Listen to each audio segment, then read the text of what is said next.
Good evening, ladies and gentlemen. My name is Abe Fuchs. I'm a member of the Department of Medicine of McGill University, Faculty of Medicine, and a member of the Board of Curators of the Osler Library. I have the privilege tonight of helping to moderate this special evening, which is the 43rd Osler Lectureship. It's a long-standing tradition of our faculty. It's sponsored by the Department of Social Studies of Medicine in conjunction with the Medical Student Osler Society. The other tradition, unfortunately, we cannot honor tonight, which is the Osler Banquet, given the circumstances of the current epidemic, but we're really delighted to be able to continue our tradition despite the intercurrent plague by bringing you this special lecture online. It's certainly the first Osler lecture online, but we're delighted to continue. We have the honor tonight of welcoming a special guest, Dr. Richard Reznick. Dr. Reznick is himself a Montrealer. He received his undergraduate education and his medical, and then took a turn into medical education and received his master's degree in medical education from Southern Illinois University. He then trained in general and colorectal surgery and then became the founding director of the Center for Research and Education at the Faculty of Medicine at the University of Toronto. He was able to combine his expertise in both surgery and medical education, and was appointed in 1999 as Vice President of Education of the University Health Network, an aggregation of teaching hospitals in Toronto affiliated with the Faculty of Medicine at that university. He was appointed the R.S. McLaughlin Professor and Chair of the Department of Surgery at U of T, and then was appointed to the Dean of the Faculty of Health Sciences at Queen's University, where he served for a decade as a dean with innovations, as you will see, in medical education and training. Dr. Reznick retired from that role, and he's currently president-elect of the Royal College of Physicians and Surgeons. Dr. Reznick has combined his interests and expertise in both surgery and medical education to help develop the notion of a new approach to medical education and training, and his lecture tonight will speak to that very important question for medical schools, not only in Canada, but throughout the world. The title of his address is Make No Little Plans, How a Systems-Based Approach Can Transform Medical Education. Thank Abe and Andrea and the rest of the committee for inviting me to this prestigious lectureship, and I'm looking forward to sharing some thoughts with you, and looking forward also to the question and answer period where we can dig a little deeper into the subject matter. Je pense que tous ceux qui sont nés à Montréal ont su développer une relation très spéciale avec la ville. C'est une relation qui dure toute une vie. Dans mon cas, malgré avoir quitté, Montréal occupe une place spéciale dans mon cœur, étant une ville où j'ai pu créer tant de souvenirs inoubliables, surtout pendant mes études à McGill. Cette merveilleuse université a exercé une grande influence sur ma carrière. C'est donc un honneur pour moi de pouvoir revenir à McGill pour livrer la conférence annuelle Osler. Je suis heureux de partager avec vous aujourd'hui certaines des expériences que j'ai vécues en essayant d'apporter des changements positifs à la formation médicale postdoctorale. If one had to analyze the last 100 years of residency training, one could easily say that it's evolved somewhat organically, if not chaotically. And if you sort of step back and said, what was the master plan? Well, there really was no master plans. Things just evolved. And this slide, which shows a picture of a very unfortunate situation of a young lady named Libby Zion who died in a New York hospital in 1984, literally set in motion a sea change first in the laws of New York State, subsequently in the laws throughout the United States, and then reverberating around the world, which basically changed the vista of postgraduate education from unlimited work hours to a more restricted work hour week. And that, in the last 20 or 30 years, has really set up an essential conflict that, on the one hand, pits resident wellness, issues of patient safety, the negative effects of sleep deprivation, with literally thousands of articles attesting to those issues, against another 1,000 or more articles suggesting the opposite, that work hour restrictions in medical education have impinged on competence, have denigrated the volume of experience, and have created problems with continuity of care. But there are some fundamental truths in this debate that I followed carefully over the last maybe 20 or 30 years, is that we will not revisit the past of days when Dr. Fuchs and I might have spent over 100 hours in the hospital each week. And it's also true and axiomatic, I think, that current training models are not based on evidence. And these are big challenges. And ultimately, they're going to require creative solutions. And what we've been doing along these lines in the last 20 or 30 years is working at the edges rather than cutting to the heart of the problem, with no surgical pun intended. So we have an existential dilemma. And in some ways, it can be depicted as trying to define what is a resident. Is a resident in medicine an employee who will happen to learn while performing a job? Or is he or she a resident, she or he a student who, while learning a craft, also happens to provide service? And as Thomas Friedman, the famous columnist from New York Times, said, breakdowns lead to breakthroughs. And CBME, which I'm going to talk about tonight, is really not a new concept, but I like to think of it as a 60-year-old movement that's now taking medicine by storm. And really, we've been talking about competency-based education in medicine for over 15 years, and there's been multiple successful pilots. And at the heart, in my view, of the CBME movement is that it's essential that we make the most of every available training minute that we have, because we won't ever return to the concept of a 100-hour work week.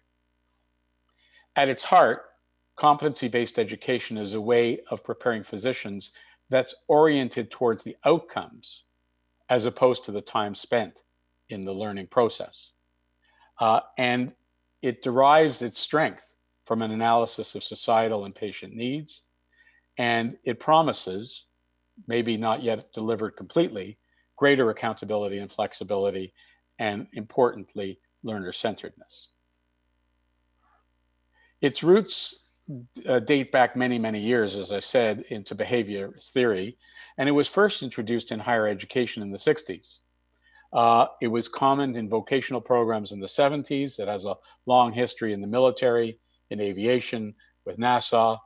And in medicine, it started to take form, if you will, somewhere around 20 or 30 years ago with the development of competency frameworks that occurred in many countries around the world, of course, including our own, with the evolution of CanMeds. I first had the good fortune of working on a new training model that was competency-based when I was chair of surgery at University of Toronto. I was able to collaborate with a fabulous group of orthopedic surgeons, 4 of whose leaders are depicted on this slide. And we decided to run an experiment. At first, the experiment pitted the regular training program against a new cohort of residents who we dubbed the CBC, or competency-based curriculum residents. That experiment, as you'll see, lasted only 3 years, because after 3 years, due to pressure from the mainstream residents, we actually converted the entire program to competency-based. And now, somewhat 12 years later or so, almost 100 residents have gone through this new system. And I'll just show you some data that empowered us to move forward. The essential components of this new competency system that we started with in orthopedics were creating a system that was oriented towards competency, not time. It forced us, very importantly, to take a hard look at the curriculum and to reaffirm the objectives of training. And what we did in orthopedics, and not true for every competency program, was we broke the training into 21 modules. And when someone had finished the 21 modules, well, they were finished their training and could sit their exams. Some of the essential features were to diminish some of the often wasted time in residency training, to accelerate the pace of achieving competence, to make sure that we covered the breadth of CanMed's competencies, a dramatic increase in the number of assessments, and for our case at the time, very importantly, we weren't just producing technicians, but we were producing surgeons who, in the vernacular, are doctors who know how to operate.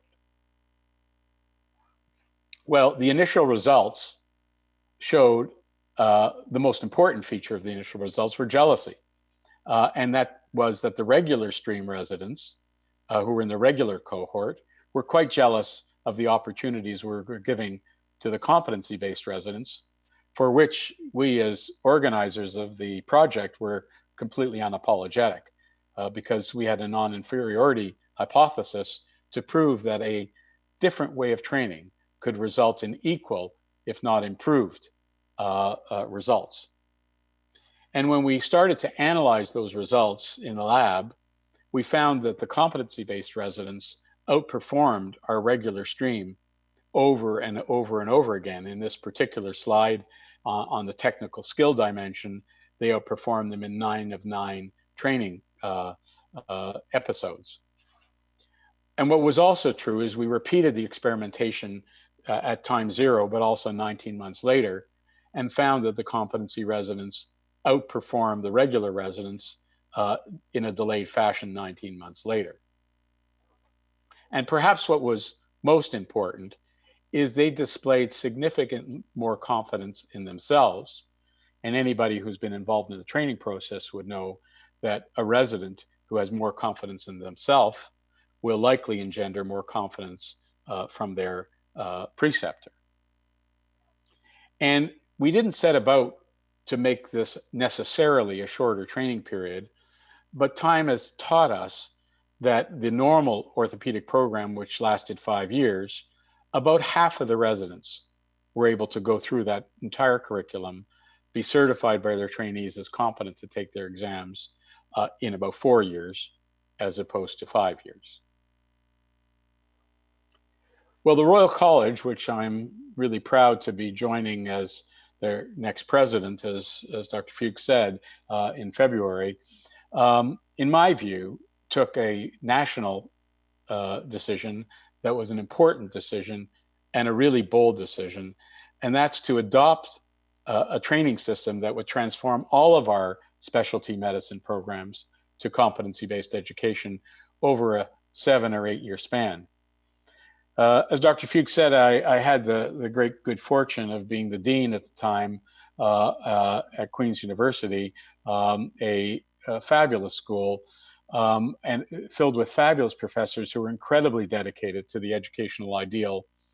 And as we stood at that precipice, as the college took its decision, we as a university decided that collectively we would also take a bold step, and that is transition all of our specialty medicine programs to competency-based education. But as opposed to rolling it out like the college was going to do program by program over many years, we decided to take a systems point of view and do it collectively, all of us together. I'll show you this next little video that depicts some of the philosophy behind trying to do something together as a system. He invented the field of urban planning, designed one of the first skyscrapers in the world, and stood as America's preeminent architect at the start of the 20th century. Daniel Burnham had first gained national prominence back in 1883 as director of the famed White City, the Beaux-Arts-style centerpiece of the world's Columbian Exposition in Chicago. Overseeing the completion of 150 buildings on more than 600 acres of land in just 2 years was a feat experts said could not be done. Certainly not on Chicago's sandy lakeside soil. With the help of 10,000 workers, Burnham built the sprawling White City, breathtaking for its ambition, grandeur, and powerful connecting of past and future. When the gates opened, 21.5 million fairgoers marveled at the massive neoclassical buildings laid out in a modern urban plan never before seen. A new chapter in the development of the modern American city had begun. Well, some of you may have seen some of Daniel Burnham's famous buildings in Chicago or DC or in New York City or around the rest of North America, indeed around the world. And Burnham at the time said, and he's quite famous for this quote, "Make no little plans. They have no magic to stir men's and women's blood, and probably themselves will not be realized."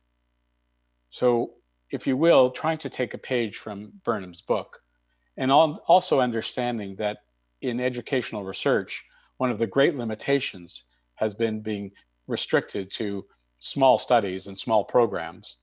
We at Queen's decided to take a bold leap and do things together. And so as this picture sort of metaphorically depicts, as you can see the truck in the background moving an entire medical school building together en masse, we decided we were going to change training across an entire medical school.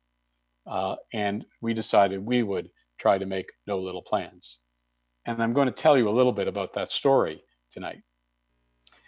And the story starts with this rather boring slide of a screen capture of our strategic plan that we evolved in 2011. The great things about strategic plans for a medical school is that nobody reads them, of course, except the dean.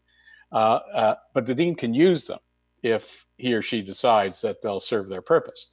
And if you look at that top line, we said back in 2011, 1,500 voices that weighed into the strategic plan, that we were going to evolve new models of medical education and training that were competency-based and career-focused. So when the leadership went out to the community and said we were going to do this, we were able to go back to our plan and say, well, we didn't say we were going to do it, not the leadership. We all said we were going to do this. And we were able to get some buy-in in that initial critical period. And what we did at Queen's, where we created two types of teams. The first teams were the program teams. And we wanted to simplify their work. Not that it was simple, but we wanted to, one of the problems with CBME is it is complicated and somewhat complex, and people get confused. So we gave the program teams three very important jobs: curricular review, the creation of EPAs and milestones. And for those of you who aren't familiar with some of that terminology, I'll describe that in a minute, and assessment reform. And then we created a central team that worked throughout the entire medical school that had the jobs of those 8 other balls on the right-hand side of your screen: educational technology, faculty development, change management, and so forth. And so these 29 program teams, because we had 29 specialty medicine programs at Queen's, included a program director, a new individual that was nominated by every program, and that was their CBME lead. We were able to infuse each program with some extra funds, and I'll speak to that in a few minutes, that enabled them to hire a part-time or share in a part-time educational consultant that was critical to the success of the project, a resident lead for each team, and a program administrator. So this 5-person leadership team in each of the programs was responsible for those 3 balls that I talked about. And to review, included these 3 buckets, included curricular review, the creation of EPAs, or entrustable professional activities and milestones for each stage of the learning process, and to completely revamp the assessment methods. Curricular review is something that is not done often enough to keep it modern. And as one of these pictures depicts on the left-hand top, is sometimes curricula haven't changed since Abraham Flexner back in 1910, but is a critical component of any successful competency-based program, because, as I said as a prelude, we're dealing with less time in the work week. So we have to throw out from the training things that are no longer mission critical for the training of a particular specialty. The second was the development of EPAs and milestones. And here you see a picture of Ole Tankade, who is from Utrecht, where the concept of EPAs was developed and has now permeated literally the entire world. And what I'm going to show you next is 4 or 5 slides that were made by Eric Prost, who's one of the psychiatrists at Queen's, because he took it upon himself as the CVME lead in psychiatry at Queen's to each week, as we were leading up to the start of our competency-based program, to send to all of his colleagues a little vignette of 3 or 4 slides about some element of CVME. Incredibly brilliant, incredibly inventive. And here's what he sent his colleagues about EPAs for psychiatry. And I'll run this video. The United States Environmental Protection Agency, or EPA, is an agency created to protect human health and the environment. When it was created in 1970, many thought it would be just a passing fad. It's still here, and possibly needed more than ever, depending on your politics. EPA also stands for Entrustable Professional Activity. This is a term you're going to hear a lot about over the next few years. I know, entrustable is not a word. Not in the dictionary, not in the Oxford English Dictionary. Type it on your computer, it'll get a red squiggle under it. So on behalf of medical educators everywhere, I apologize. First an acronym, EPA, and then a neologism, entrustable. Anyway, an EPA, or Entrustable Professional Activity, is a task or responsibility to be entrusted to an unsupervised trainee once he or she has attained specific competence. That sounds very abstract. Actually, EPAs are quite concrete. Thankfully, I can get my mind around them. They make sense. They represent the day-to-day work of the resident. They're practical, and they add the ideas of trust and supervision right into assessment. They may seem broad-based, but they're concrete. They're then broken down into smaller units. Each stage of residency has about a dozen EPAs, and together, the collection of EPAs should cover all activities we expect a competent psychiatrist to have. Make sense? Here's an example of an EPA. Document accurate, organized, and readable progress notes and consultation letters. Simple, but so important. So, like the Environmental Protection Agency, EPA, Entrustable Professional Activities, EPA, ultimately protect human health, and will also probably be with us for a long time. Not a passing fad. Exciting times. Tune in again next week. So you can imagine the excitement and interest, I think, that was prompted by Eric sending weekly messages to his colleagues in psychiatry as the 1.5 to 2 year process of ramping up for CVME evolved.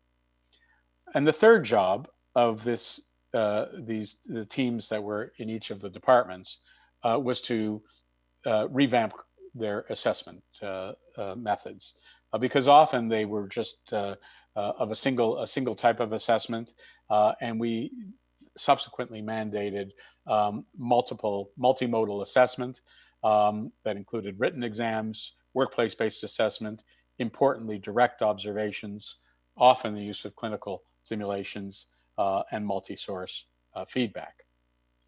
And this is harkening back to the orthopedic program that I was involved with that I talked about originally. When we looked at the number of times the new program assessed competency residents, it was 6 times greater than the amount of times we had traditionally been assessing orthopedic trainees. And I mentioned the central team, I was very proud to work with these 8 fabulous individuals who created the executive of that central team. And their job it was to do those 8 other things that I depicted in the original slide. And I'll show you a little clip now of one of the most important jobs they had. And hearkening back to this at this particular time, watching the US elections, I think we'll all look fondly at the next speaker. I've spoken of 1,000 points of light, of all the community organizations that are spread like stars throughout the nation doing good. We will work hand in hand, encouraging, sometimes leading, sometimes being led. Well, I think we'll all smile at the wisdom of George Bush, and really at its heart, one of the success factors that we had was the issue of communications. And we did find our 1,000 points of light literally by 1,000 points of communication, engaging all partners and all stakeholders through multiple methods. One of those methods was faculty development. We worked extraordinarily hard at making sure our faculty understood CBME, could spread the word about CBME through a train the trainers model, and we had special sessions oriented to program leaders, frontline faculty, residents, administrative assistants, multiple workshops. We ran 9 workshops in the 2 years that were leading up to the start date, and subsequently have run a lot more on an ongoing basis.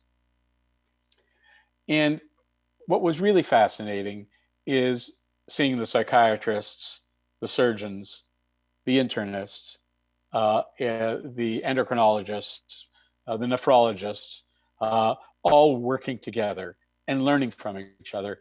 And truly, cross-pollination was a big factor in making this a success, in my view.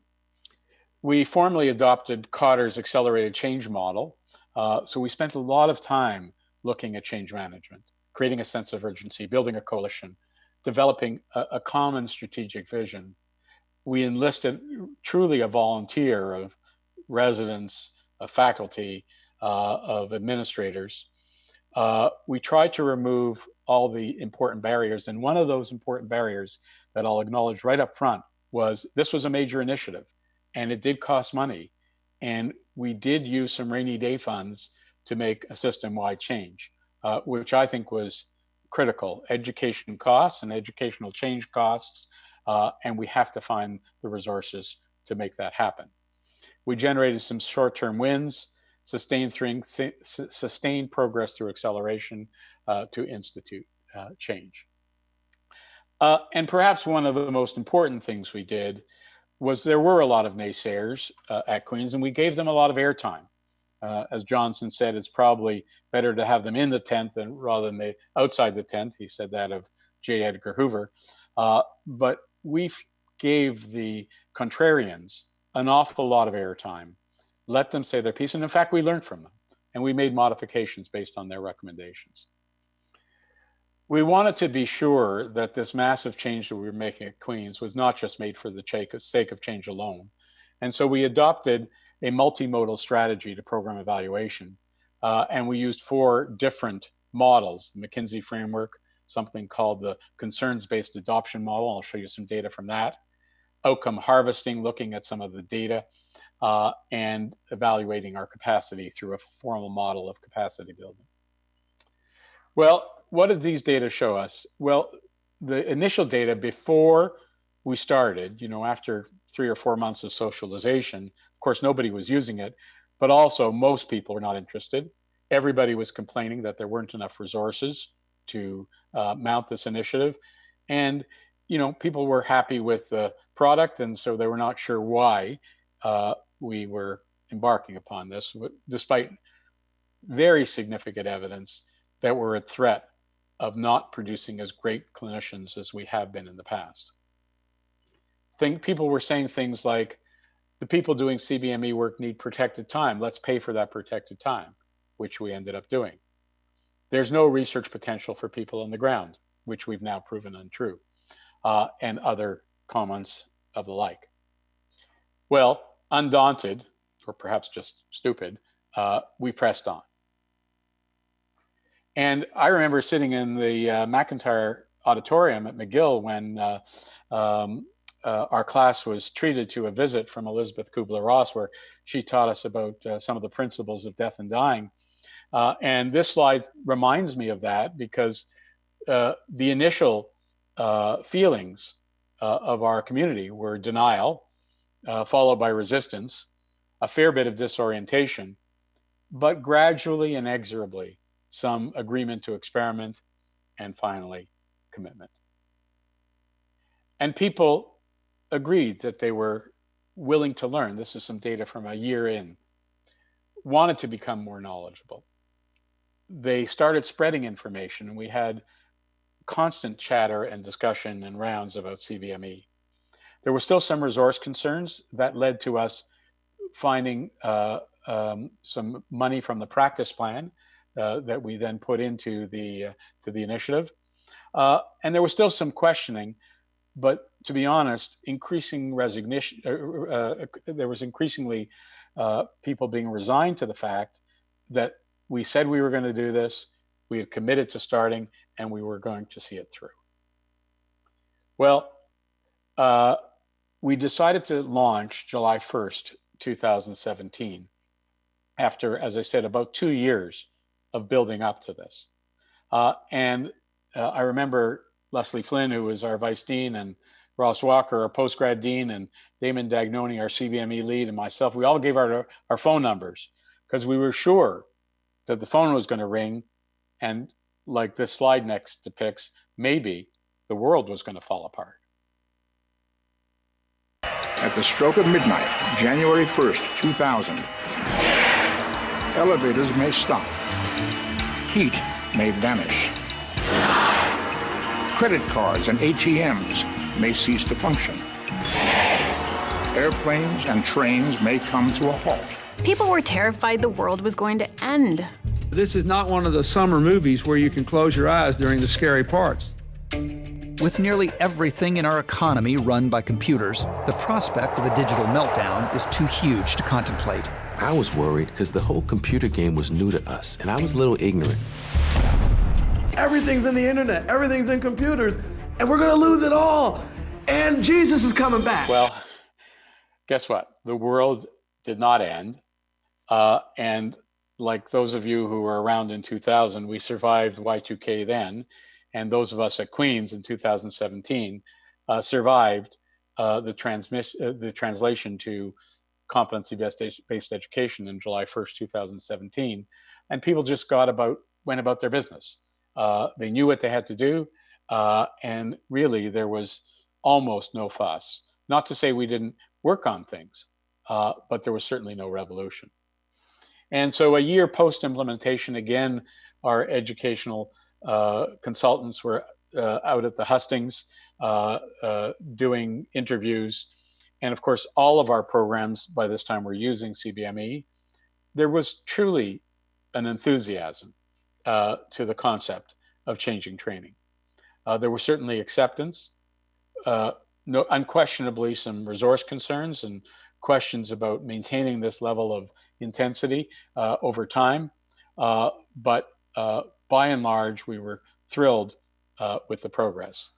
We heard comments from some of our colleagues.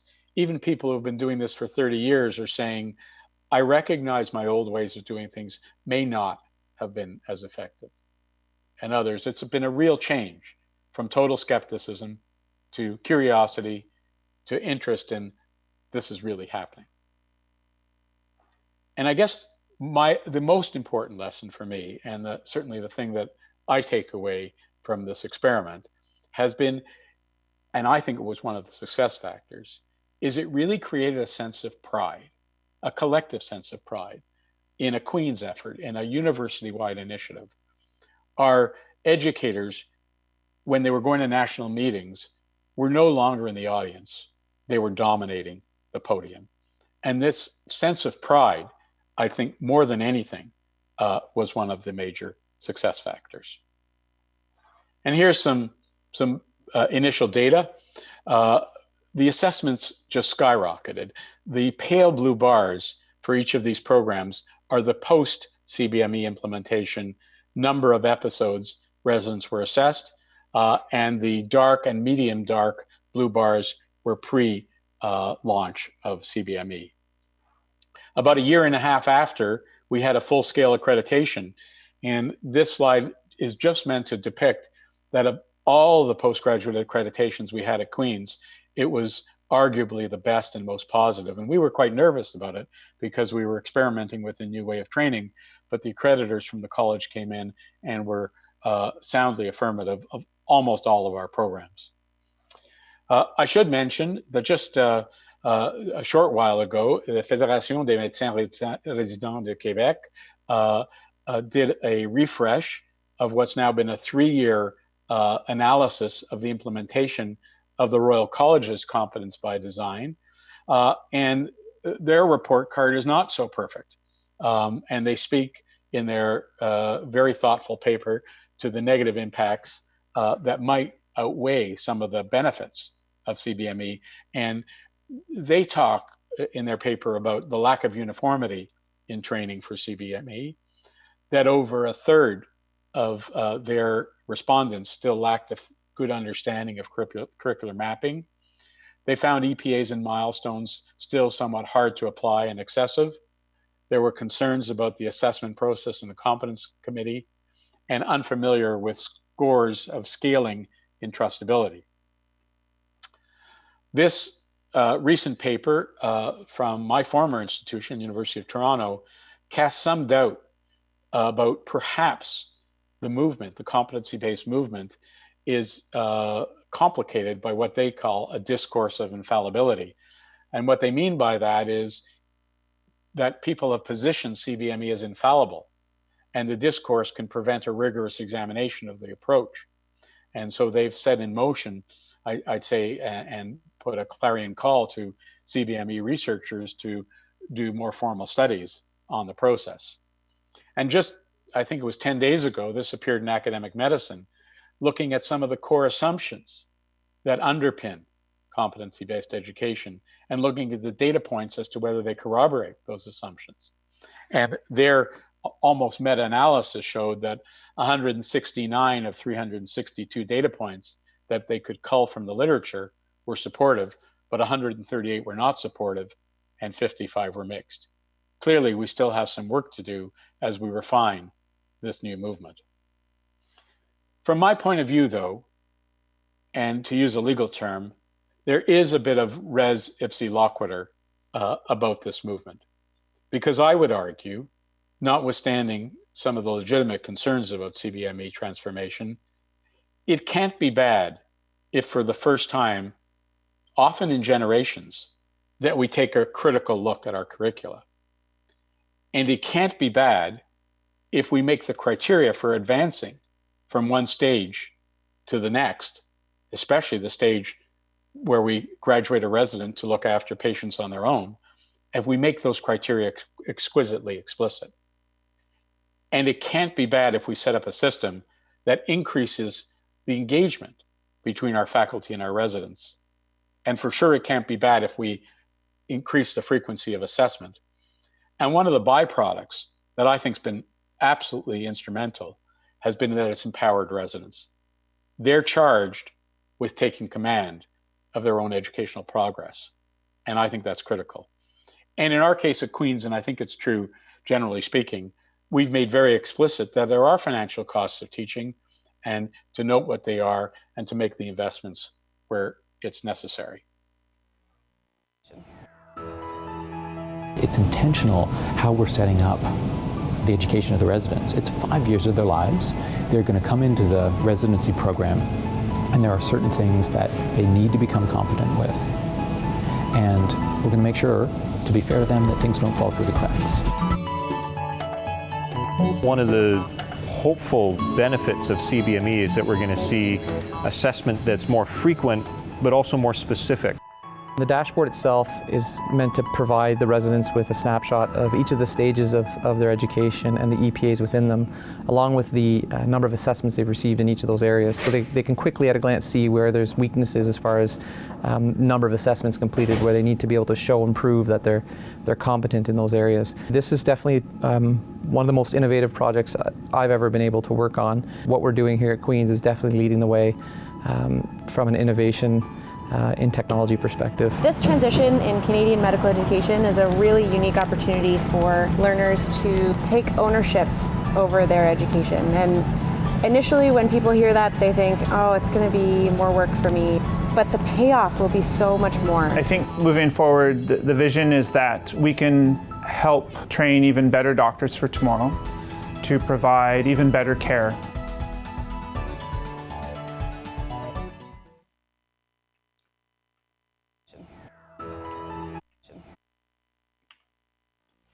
Well, there we go. And one more. Well, I want to finish by thanking Dr. Fuchs, Dr. Tone, and my colleagues at McGill for the honor and privilege of delivering the Osler Lecture. I'm looking forward to engaging with you in a virtual chat. And thank you for the opportunity of me telling you a little bit about how we decided to and how we did change training across an entire medical school. I'll stop sharing my screen and turn it back to Dr. Fuchs as a moderator. Dr. Reznick, wonderful. Thank you for a very lovely overview with enough detail to make it interesting and informative for us, and also to whet the appetite to learn more for anyone who's in medical education. We do have some time for questions, so if you're willing to do so, I will provide questions that were sent to us by email either before the lecture or some coming in during the lecture. One of our colleagues says, look, competency is a critical endpoint for your process, a decision point, but it's also a moving target. In other words, what defines as competent changes over time as medicine and surgery evolve. So how do you adjust for those changing norms? And secondly, can you envisage continuing competency in continuing medical education after the residents graduate into practice and become involved practitioners in medical schools or in practices and clinics everywhere? I think those are both good questions, and each probably could deserve a talk on their own. But let me start with the first. And well, competency, I think, is a moving target. And of course, it should be a moving target. Your dream, Dr. Fuchs, and my dream as educators is not to create a doctor who's as good as you. Your dream is always to have created a doctor who's going to be better. And that's what we have to strive for. But I think we have to do that in a measured and staged fashion. It can't be a moving target that's opaque. It has to be a moving target that's concrete. So setting the EPAs and milestones at one point in time, I think is a good first step. They can change, but we have to make them transparent to our residents. I think what's happened in the past often, as you would know, we go to the college exams and it's not clear what's the precise answer or not, or what's the precise level of competence. So making those explicit but an evergreen document that can change over time, transparent to our resident colleagues, is to me what's critical. There's also no question that we need to evolve systems of competency-based medical education for ongoing practice. And there are movements afoot. I would say they lag behind postgraduate medical education, which I think has taken a front-running status at all levels of our training. But there's no question, regulatory authorities and colleges throughout Canada and around the world are very much focused on making sure that practitioners keep up their practice and showing evidence. The fundamental change is going from time on the ground spent to actually showing that you can do things and being able to prove it. Thank you very much. We have a special greeting from Dean David Eidelman, a colleague of yours and mine, who sends us thanks for your talk, and he enjoyed the insight of your experience at Queen's And to quote his question, the accomplishment was impressive, but the task was hard, complex, and expensive. So in that light, he says, not every school has the level of resources that you need to have embarked on such a major, all-encompassing initiative. So he says, what advice do you have for fellow deans who want to think about the implementation of CBME, as Dr. Eidelman says, in the real world? What advice can you provide?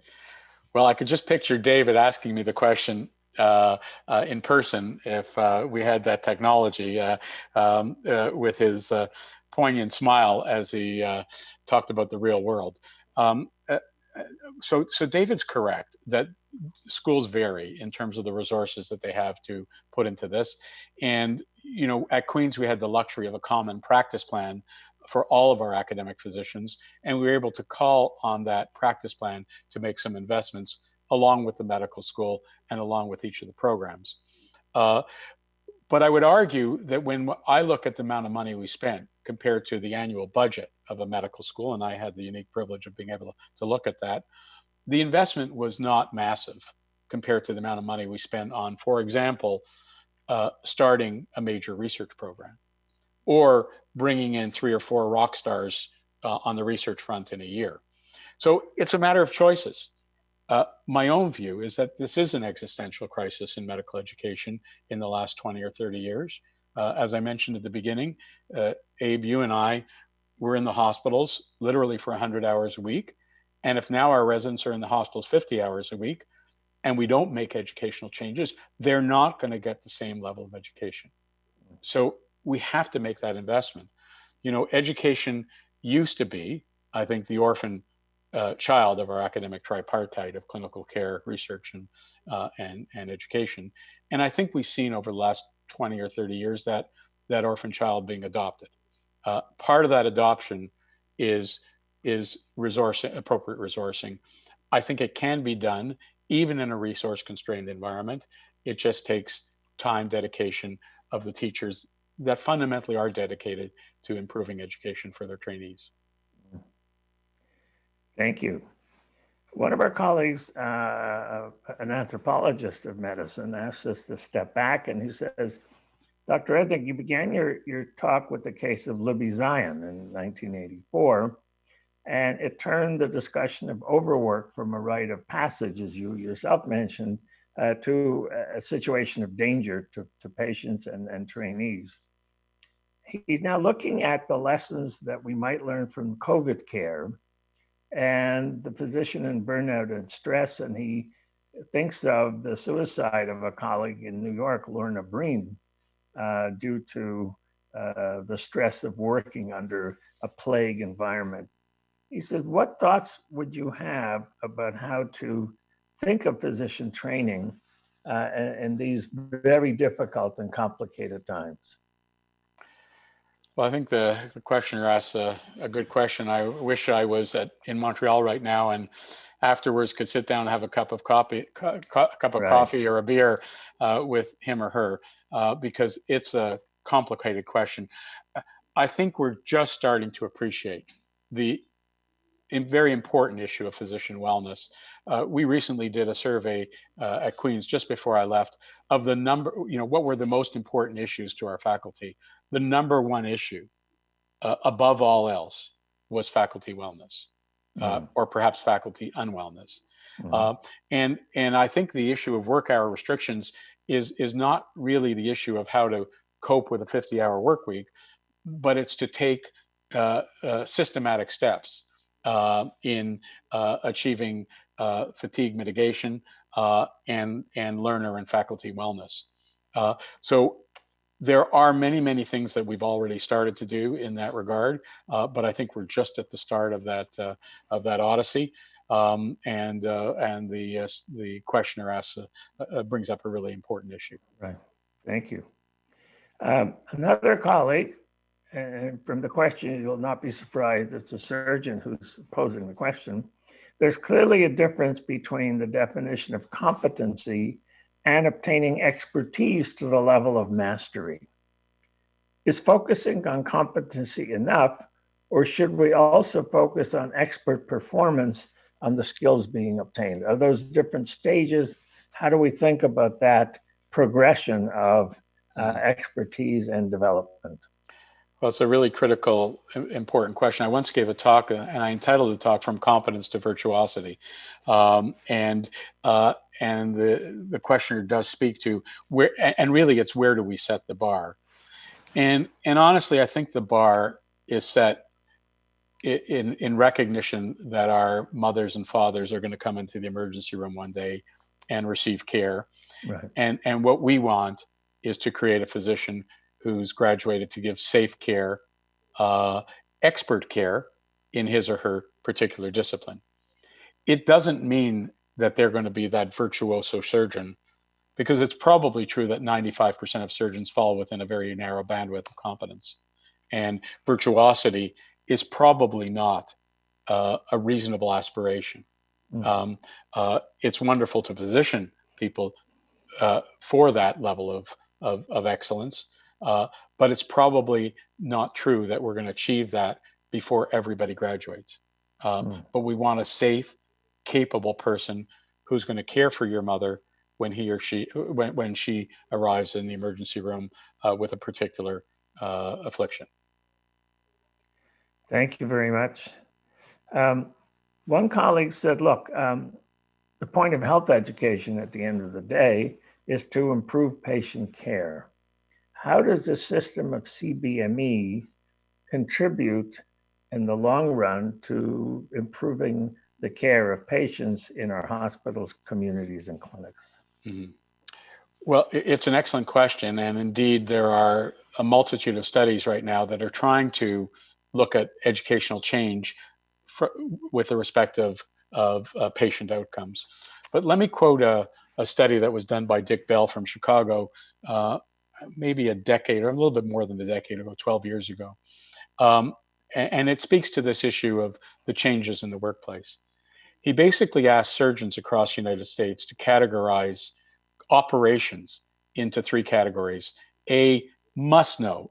Can't graduate a surgeon without knowing that operation.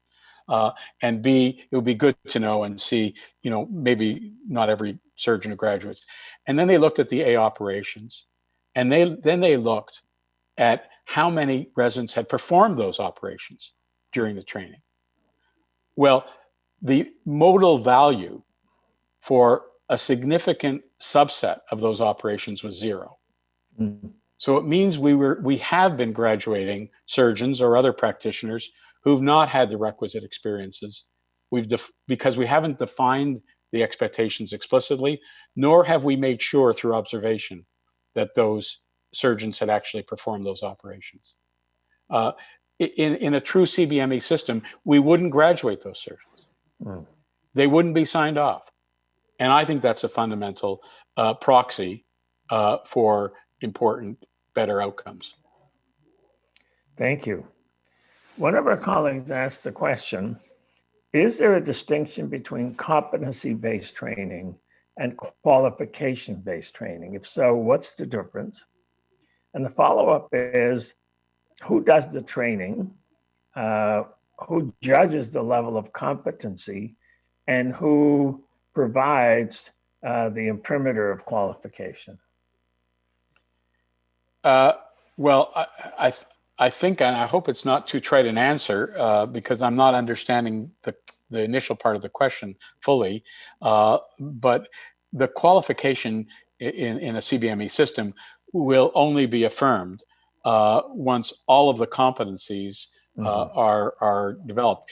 In the orthopedic experiment, for example, as I mentioned, we divided the entire curriculum into 21 modules, and each module had a set of examinations and a set of experiences that residents had to experience and be certified up to a benchmark level. And once they had received that, iterated over 21 times, they were then allowed to write their exams.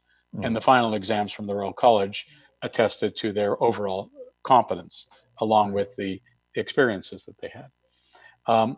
And so my sense is that ultimately resulted in the qualification. And if you could just refresh my memory about the second part of that question. I think, Rick, you've answered it. I mean, in a sense, you're saying the competency criteria are assessed within the training program. And in a sense, the qualification is a terminal event, so to speak, in which an independent body, the Royal College, gets involved. The question was whether there's a difference, and maybe there isn't, between competency-based training and qualification-based training. Maybe it's semantic rather than real. Yeah, well, I'm not sure I've done a good job of answering the question, but I guess the most important nuance here is that we're making very explicit the criteria for advancing from stage to stage in training. And to use an analogy that one of my colleagues, Brian Hodges, talked about, instead of the tea being ready to be drank when it's steeped in the pot for X number of years, we're actually making explicit what we mean by tea that's ready to be consumed. Right, right. Another colleague said, is there a connection between the more recent movement of CBME and the older movements in medical education of problem-based learning and problem-based education? Is there a connection between those two? I don't think so, other than their histories are quite similar in terms of educational experimentation. One of the big fuels to problem-based learning in North America was when Harvard did a randomized, well, it was supposed to be not a randomized, but a comparative trial, and they stopped the trial because the problem-based students were getting a better education. It was clear and it was evident. And as I said in my talk, we had an uproar from our regular residents in Toronto because they just weren't getting the attention. The other thing is they weren't getting the cases because the competency-based residents had to have those cases to be proved competent. Otherwise, they couldn't graduate from one stage. Okay. So the volume of cases that the competency-based residents were doing was dramatically better. Simply because they had to fulfill the expectation and obligation, so they quote unquote chased those cases. They were eager. Yeah, they chased the cases, and their preceptors understood that they couldn't proclaim them competent in setting a hip fracture if they've never set a hip fracture. Right, right. And when we track the volume of experiences, and we didn't set it up like that. No. We set up the expectations, and it became a self-fulfilling prophecy. Right. Another sort of stepping back question. One colleague says, look, we focus so much on teaching knowledge, skills, and evaluation. Is it time to look at a more metacognitive approach, kind of a broader integrative approach? And how does that fit into a CBME model?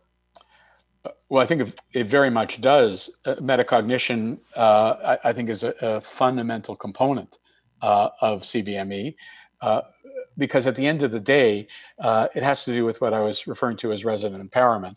The residents have to take charge, but they also have to have a good understanding of where they themselves stand on the various competency curves related to what they're trying to achieve.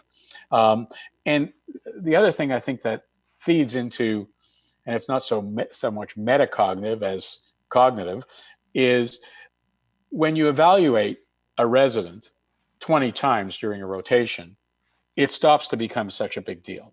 And it becomes more of a formative process that's meant, which is really what assessment is meant to be. It's meant to be a nurturing form of improvement and self-evaluation. So it's giving the residents the tools to self-evaluate, to evaluate themselves against their peers, and to finally evaluate themselves against a summative standard. Thank you. It seems that within the audience, there is an early convert. I don't know if it's a student or faculty member who says, how can we advocate for a competency-based model in our training programs?